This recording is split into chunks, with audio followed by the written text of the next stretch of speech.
I just wanted to get on here real quick because my laptop is seems to not be working too well, and I wanted to go live today because President Trump has announced a bunch of executive orders. I'm not going to go into all of them, but one of them, it's actually a lot of people in the news has mischaracterized it. If you actually go look, the executive order is about energy, and there's electric vehicles, which are one of the things that are mentioned in there. So I went to look at whitehouse.gov and the executive order that people were talking about, repealing essentially electric, I guess you call it an electric vehicle, electric car mandate. It was to encourage US and foreign automakers to have electric cars that are sold in the US. Essentially, the emission rules were trying to get, hold on, just trying to clean at the same time, I guess. Dusty, but trying to get enough, there's essentially a cap of like, not a cap, essentially, yeah, they're encouraging automakers to make vehicles which are more energy efficient per gallon. And the only way to do that really for the entire fleet is if automakers were making electric cars. Now, if you look at certain automakers, they actually wanted to keep these Biden policies in place. And the reason for that is because they have already invested a lot into their electric vehicle infrastructure, building batteries, things like that. And now that it's taken away by Trump, it's not clear whether they're going to be investing over the 4 years the same amount of money. So it'll be interesting to see what happens. But I guess the question that I'm wondering is, will Trump essentially crash the EV market? Another thing that he also wants to do is repeal the $7,500 EV tax credit. If anybody knows anything about this tax credit, you know that you actually can't get the full $7,500 federally. And the reason for that is that all the components of the EV electric car would need to be made in the US. And there's virtually no vehicles that meet that requirement because most of the components of electric cars, electric vehicles, even if the batteries are made at plants in the US, they are typically have components made from China and other countries. So to get that $7,500 is almost impossible. The most that you could get is maybe half that, 3 or 4,000 for most of the people that I've talked with. So yeah, but it will be interesting to see. I mean, Trump is, love him or hate him, he was inaugurated yesterday, and he is now the 47th U.S. president. So electric cars are the future, super cookie. Yeah, I would agree with that, super cookie. I think, I mean, no matter what Trump or anyone else says about electric cars, electric vehicles, I at work I always get asked more about them. I always see people that are more interested in them. Sometimes there are people that I wouldn't even expect. I mean, there was a guy. We are the store, auto parts store that I work at. It's near a. It's kind of close to the water, so we sell a lot of these deep cycle marine starting batteries. And one of the guys I was talking with the other day, uh, he was buying a few batteries for his boats, which I was kind of surprised at because usually you don't see people do that in the winter. And he was saying, yeah, next time he does this, he's going to get lithium ion batteries, which are I think about 3 to 4 times more expensive than the lead acid deep cycles marine starting batteries that we have. But he said they'll last maybe 10 to 12 years, and he says he wants to try this out before maybe getting electric vehicles. And I was like, yeah, I mean that guy's got a lot of money, so I don't think buying those electric, I mean lithium ion batteries are too expensive. I believe the company he was going to buy them through is called Dakota Battery. Um, I know there's some others, but yeah, they can just ship them right to you, which is pretty sweet. Hi, I hate electric cars. He's cute. Thanks. I just got back from the gym. Uh, I hate. Okay, why do you hate electric cars, Alex? Are you the Alex that are you the Alex that I'm thinking of, or is that you just subscribe to the channel? See, super great. I think hydrogen cars aren't talked about enough. Toyota is investing heavily into it as the electric cars won't work with their infrastructure. Um, yeah, I honestly don't see hydrogen cars being a big thing, if I'm being perfectly honest. I think all the focus is on just standard EV cars. And I mean, if you guys know anything about EVs, they are actually much simpler than ICE engines. So part of the reason that I think Advanced Auto Parts has exited California is that I think it's like 25% of new vehicles that are sold in California are electric cars.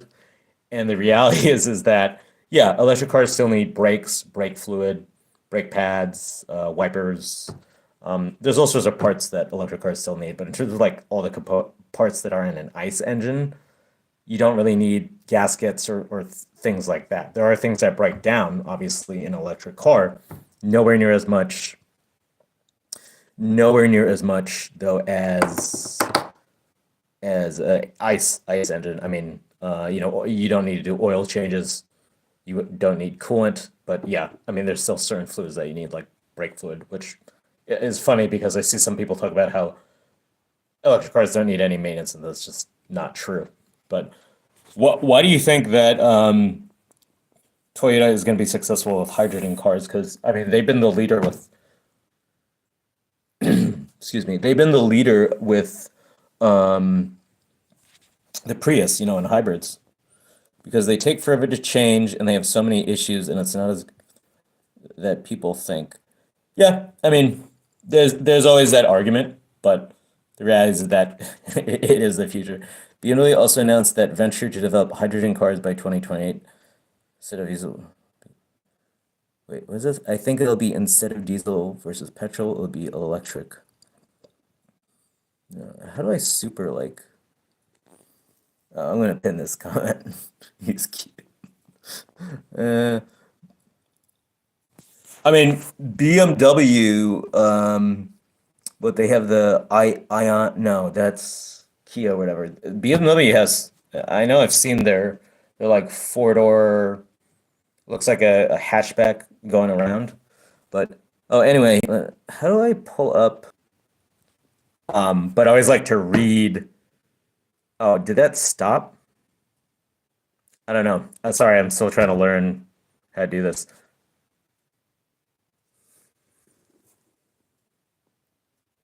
It froze. Oh, sorry about that. I guess if I exit, let's see. I'm not sure how to share. I'm not sure how to screen share on my phone. Um, anyway, there's a White House. Let's see. I don't know how to control the chat from my phone, but there's a statement from the White House specifically about electric vehicles, and I'll link that into the community tab on YouTube. And they're talking about essentially the unfair regulatory practices from the last administration with things like the EV tax credit and the mandates. They feel like that is creating an unfair regulatory environment for gas cars for some automakers. And the reality is that that is true. We have been subsidizing electric vehicles, and the argument against that, which a lot of people will be surprised to know this, but there is a road tax now in most states, even California, when you're renewing the registration on electric cars or electric vehicles. And the reason for that is that when you buy gas, they tax it to help fund roads and the road infrastructure. So that includes bridges and everything like that. Here in Baltimore, we had the Francis Scott Key Bridge fall apart, which is really big problem actually still for us in South Baltimore. And electric cars, since they have a charging infrastructure, and there's not really a tax system for getting your car charged, that is an issue because people don't pay road infrastructure tax. Let's see. On top of that, they're so expensive. I mean, yeah, there are like Hyundai EV are is that really that much cheaper than yeah, I mean, I think like all the Prius hybrids that I see, I mean, cars are just insanely expensive. Like I was reading about Dodge the other day. They've discounted their inventory by like 60%, 50, 60% for like 2022 and 2023 models. And it's like nobody even wants those anymore. So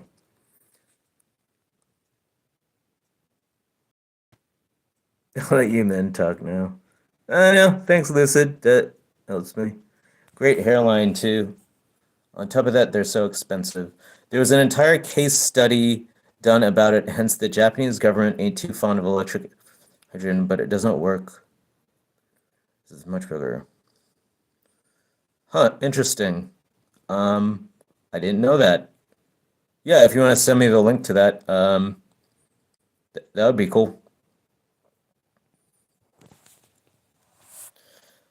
There's an entire case study. When I was in Japan, I mean, this doesn't just go for, I went there a long time ago.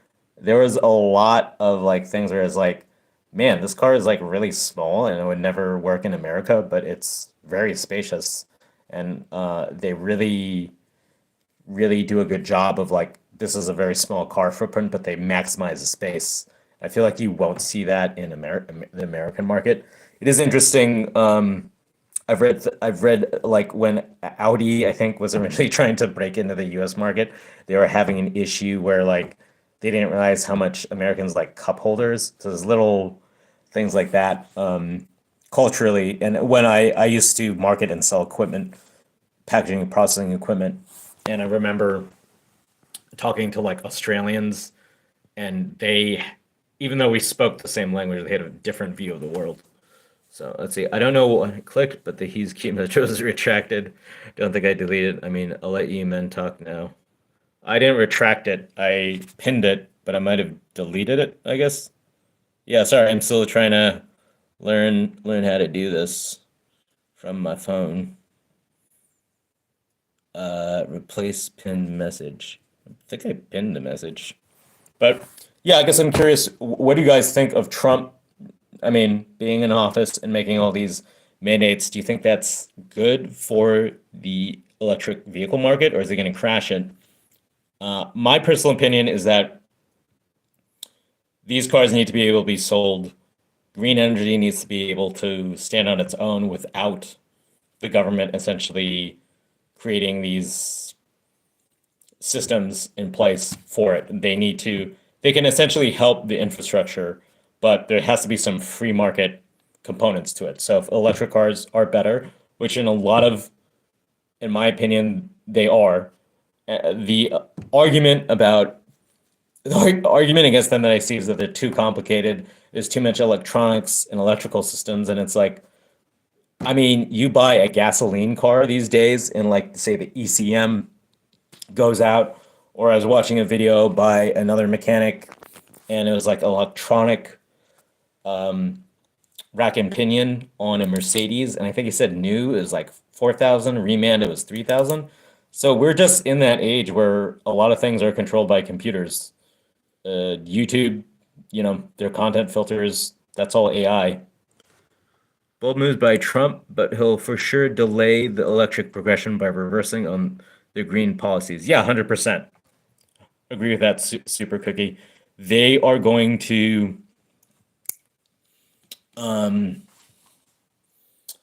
the Trump administration is definitely going to slow down the electric vehicle market. Is he going to crash it? Probably not. Probably not completely. I mean, people that want to buy them, they have a lot of money to. I mean, look at Tesla. They've already been buying. I mean, that's actually something that I think is interesting is Elon Musk put about 250 million behind Trump, and he's okay with him taking away the EV tax credit. Probably because he knows people that own Teslas, they already have them, and he doesn't care. But yeah, it is interesting to see Trump is buddy buddy with big tech, and yeah, yeah. I personally think that people that want electric cars, they're still going to buy them no matter what. So that $7,500 tax credit, I believe California still has a $2,500 tax credit. Those people are still going to buy electric vehicles. It doesn't matter. It absolutely doesn't matter that's being taken away federally. In California, you can still at $2,500, but arguably, one of the arguments against those I've seen is that only rich people can buy electric cars, and it's like kind of true because like you see how much the average price of a new car is. I think it's about 40 or 50,000, and guess what? The median average salary of a U.S. worker is like 50,000. So I don't know how people are affording new cars. I believe there's projected to be about 12 to 13 million new vehicles sold this year, which is actually down from the high, I think, of 15 to 16 million, maybe like 9, 10 years ago. The interest rates are high, inflation. People don't feel like they can go buy new cars. I know like the next car I get buy is not going to be brand new. It'll definitely be pre-owned. Do you support his decision to pull out of the Paris Accords or WHO funding? I have my own personal political opinions about that, and I'm not sure if it's ideal to share them on an automotive channel. But yeah, I'll just be honest. Yeah, I think NATO and a lot of these other global organizations, I don't like that they essentially expect the US to us to fund it, and then they always seem to complain about us. So that is what I will say. In terms of pulling out of the Paris Accords, I don't know too much about that. Actually, what the in terms of green energy, what the caps were. Obviously, removing the electric vehicle mandate is part of that. So yeah, we'll see. I mean, the reality is that I mean, like there's a gas station that I walk to sometimes late at night when I want like a snack or stuff, and the infrastructure for gas is still really strong. Even an article I was reading the other day, I mean, still in like California or in general, I mean, only about 85% of new vehicles are still gas cars. So we're not going to get away from it for a long time. Even if tomorrow you stop selling gas cars, that doesn't mean everyone's going to run out and buy a new vehicle. Absolutely no one's going to run out and buy new vehicles. So anyway, by the way, people can do super chats now. I enabled that feature. I don't think we have enough people that are going to do it, but just thought I'd mention it. But yeah, how do you feel, Super Cookie, about the Paris Accords and WHO funding? If he's still on. We had 3 likes. Bold moves by Trump, and I forget. Let me see if I missed any comments.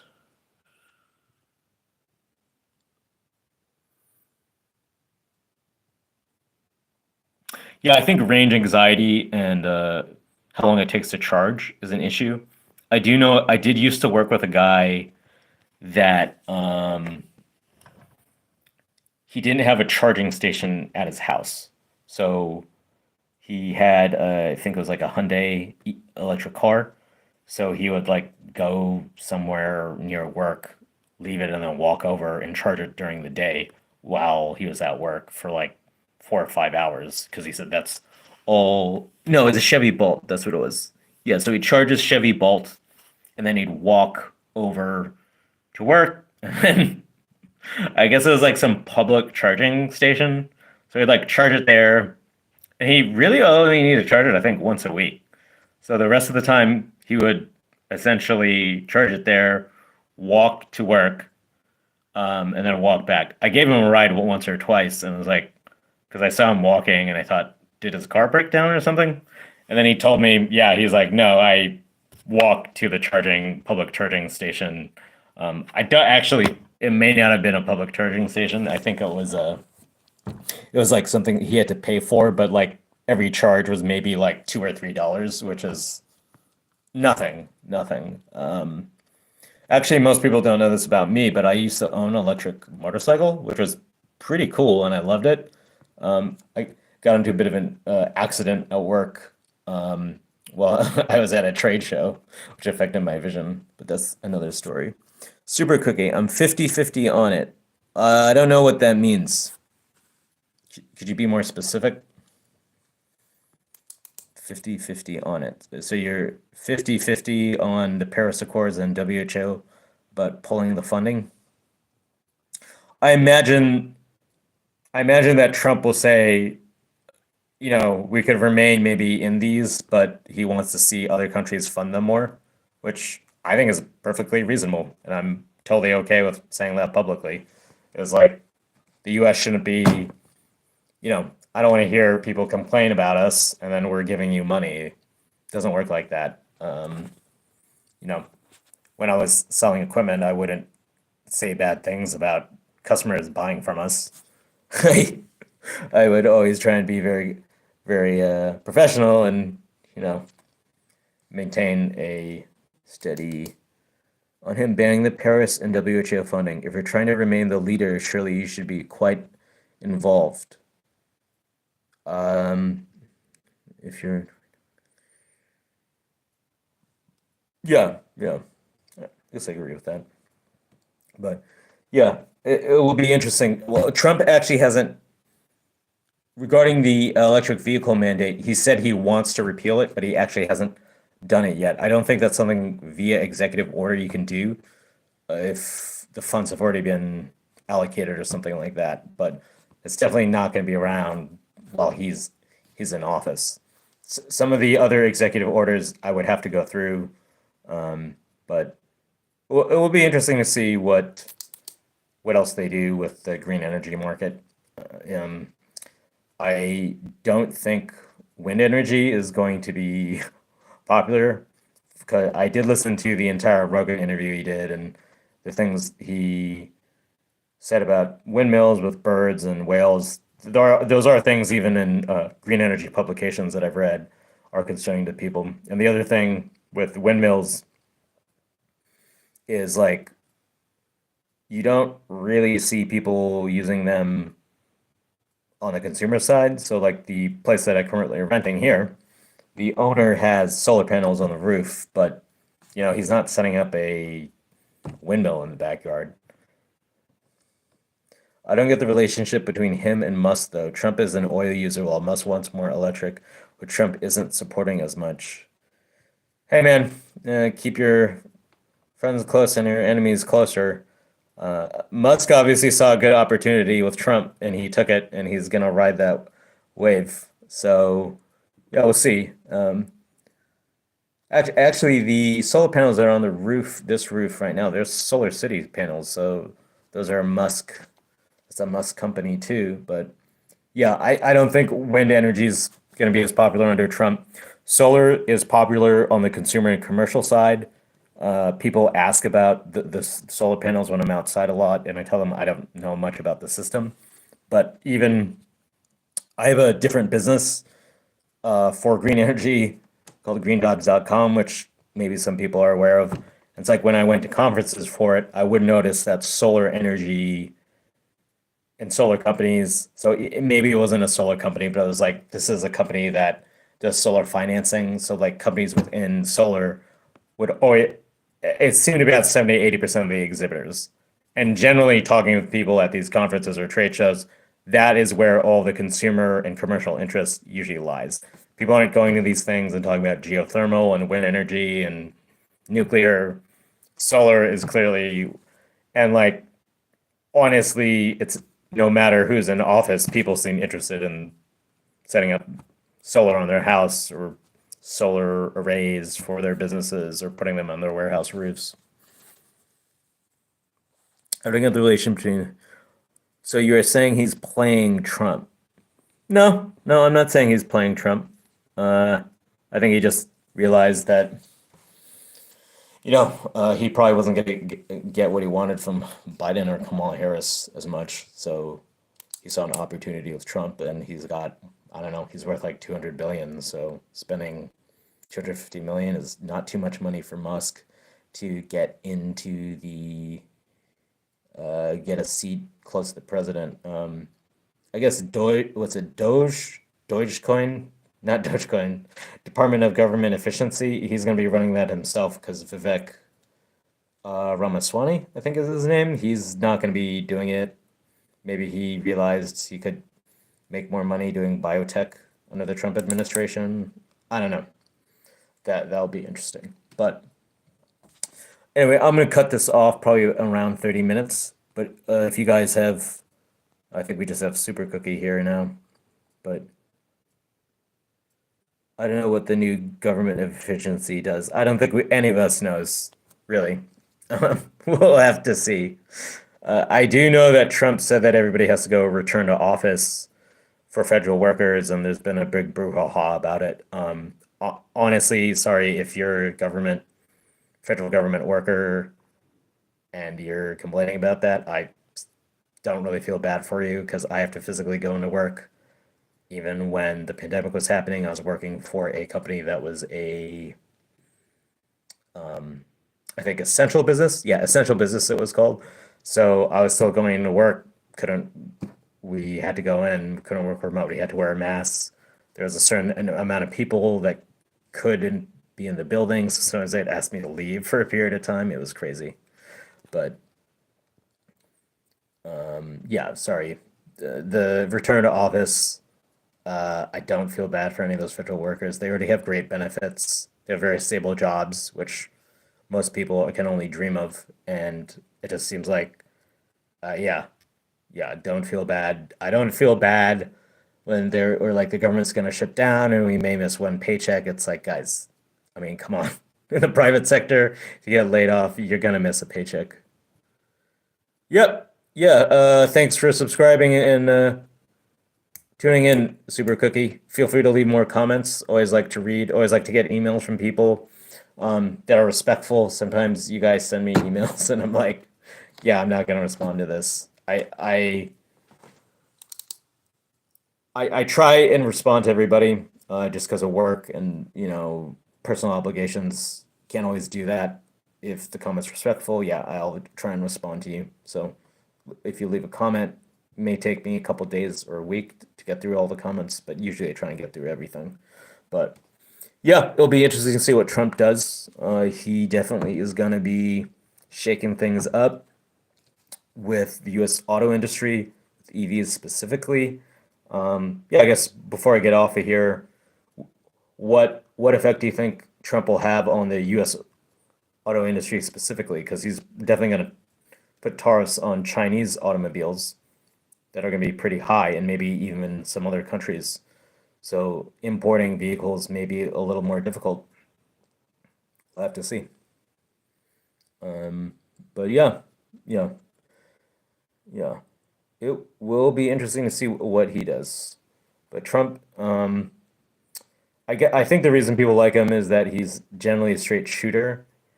He'll say some crazy stuff.